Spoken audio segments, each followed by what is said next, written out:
இதே 2009 திருச்சியில தலைவர் படத்தை ஒட்டியதற்கு கைது.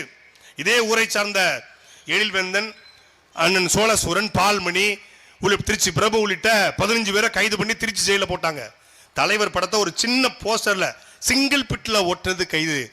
இன்னைக்கு திருச்சி மாநாட்டுல கிட்டத்தட்ட 56 கிலோமீட்டருக்கு தலைவருடைய பதாகைகளை நாங்கள் ஏந்தி இருந்தோம்.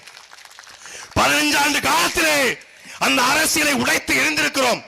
இந்த கொடி வீழ்ந்து விட்டது, முள்ளிவாய்க்கால் முடிவிட்டது, புலிக்கொடி மண்ணை கவிவிட்டது என்றார்கள். ஆம், உலகத்தின் 54 நாடுகளை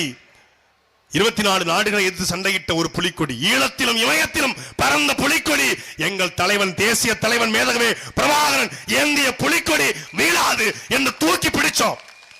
இன்றைக்கு தமிழ்நாடு முழுக்க, உலகம் முழுமைக்கு எங்கெங்கு தமிழர்கள் வாழ்கிறார்களோ அங்கெல்லாம் பட்டொலி வீசி பறக்கிற கொடி நாம் தமிழர் கட்சியினுடைய கொடி. திமுக என்பது தமிழ்நாட்டு கட்சி, அதிமுக என்பது தமிழ்நாட்டு கட்சி, தாவேகா என்பது தமிழ்நாட்டு கட்சி, காங்கிரஸ் பாஜக என்பது இந்திய கட்சி, கம்யூனிஸ்ட் என்பது இந்த சீனாவோட 1-2 நாட்டில் இருக்கிற கட்சி. உலகத்திலே 54 நாடுகள் இருக்கிற ஒரே கட்சி, உலகத்தின் முதல் சர்வதேச கட்சி, அது நாம் தமிழர் கட்சி. இந்த காணொலியை நான் பேசிட்டு இருக்க இதே வேளையில டென்மார்க்ல, அரபு நாடுகள்ல, அமீரகத்துல, பின்லாந்துல, போலந்துல, ஹாலந்துல, அமெரிக்காவில் எல்லா நாடுகளிலும் நாம் தமிழர் கட்சி உறவுகள் பார்த்துக் கொண்டிருப்பார்கள்.